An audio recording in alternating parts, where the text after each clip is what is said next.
Den franske revolution, der startede i 1789, førte til Napoleonskrigene. Selvom flere lande var involveret, var Frankrig og Storbritannien de vigtigste modstandere. Krigene sluttede med Napoleons tab ved Waterloo i 1815. Danmark forsøgte at forblive neutral, hvilket fremmede handel. Danmark vil helst være neutral i Napoleonskrigene, hvilket betyder, at de ikke vil tage side mellem de store magter, som f.eks. Napoleon i Frankrig og England. Ved at være neutrale kunne Danmark tjene godt på handel, fordi de kunne handle med både franske og engelske varer. Danmark havde en stærk flåde, som hjalp dem med at beskytte landet og holde styr på handlen. Men i 1807 var Danmark i en svær situation. England var bekymret for, at Napoleon kunne finde på at tvinge Danmark til at lade ham bruge deres flåde. Hvis Napoleon fik adgang til den danske flåde, kunne det være en trussel mod England, som var afhængig af at kontrollere havet i krigen mod Napoleon. Derfor var Danmark presset til at vælge side, selvom de helst ville undgå det. England ville undersøge de danske skibe, og da Danmark i år 1800 indgik en alliance for at beskytte neutral handel, reagerede England med et angreb.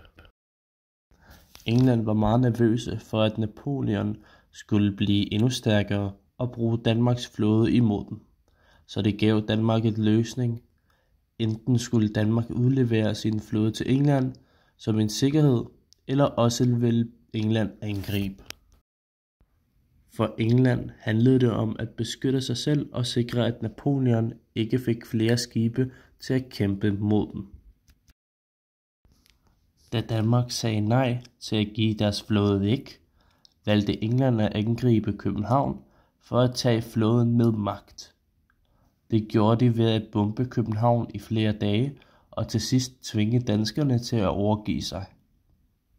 I 1801 besejrede admiral Nielsen med det danske flåde i slaget på Reden. 6 uger efter englændernes bombardement i 1807 berøvede de Holmen for alt af værdi og ødelagde resten. De overtog selv vores linjeskibe og handelsskibe. Halvfærdige skibe blev ødelagt, og flere andre blev skilt af. Den 20. oktober sejlede englænderne ud af København med deres bytte. Kort efter blev det danske flåde genopbygget, dog i mindre skala. Men flådens røveri markerede slutningen på Danmarks status som mellemstor magt. Efter 1807 var Danmark en småstat, hvor Norge gik tabt til Sverige. Det førte også en økonomisk nedgang, som først blev skiftet med industrialisering og landbrugets produktion i slutningen af 1800-tallet. Da København var under angreb af englænderne, blev København ramt af raketter. Disse raketter har man aldrig set før. Englænderne havde bygget en raket, ligesom en fyrværkeri, med en bombe på hovedet. Så da raketten ramte jorden eller bygninger, så ville det springe med en kæmpe brag. Englænderne fyrede deres raketter fra Bispebjerg. Sjovt nok, en af de områder er, hvor vores skole Efterslægten ligger.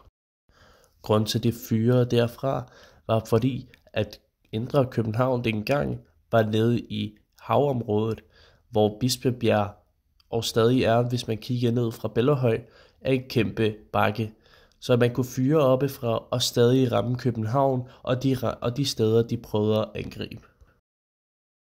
En af de vigtige områder og bygninger, englænderne prøvede at ramme, var en kirke, der hedder Vor Frue Kirke. Grunden til, at England prøvede at ramme Vor Frue Kirke, var fordi der var mange civile rundt omkring den kirke, og mange civile i Indre København, da de fyrede raketterne.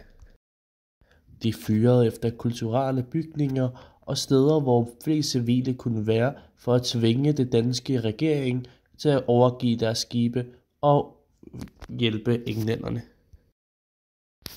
Under det engelske angreb var Rundetårn også en af de steder, hvor de civile kunne gemme sig fra raketterne. Det hjalp ved, at de tykke mursten, der var rundt omkring, hvor det beskyttede dem indenfor. Her kan man se, hvordan det gamle København så ud. København dengang var så småt, at det var fra Nørreport til Amalienborg og fra Kastellet hele vejen til Tivoli. Og Kastellet var brugt som et militærområde, og det stadig er, så man kan se de der 4 stjerner eller 5 stjerner der rundt omkring, det brugte man som bastioner. Bastioner er de steder, hvor man havde tårne eller små hytter, hvor det er, man kunne have sine rifler og så videre, sådan og holde styr på områderne rundt omkring indre København. Bastionerne i dag, som de der trekanter, man kan se i kanten af København, findes ikke rigtig længere i dag, udover Kastellet.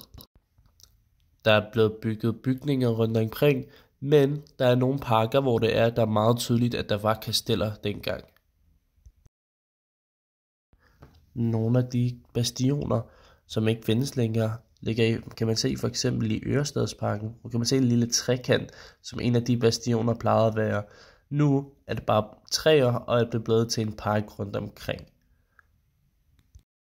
Man kan ikke rigtig se det fra dette billede, men der er en lille bøjning fra hele vejen i enden, hvor den bøjer sig til en trekant.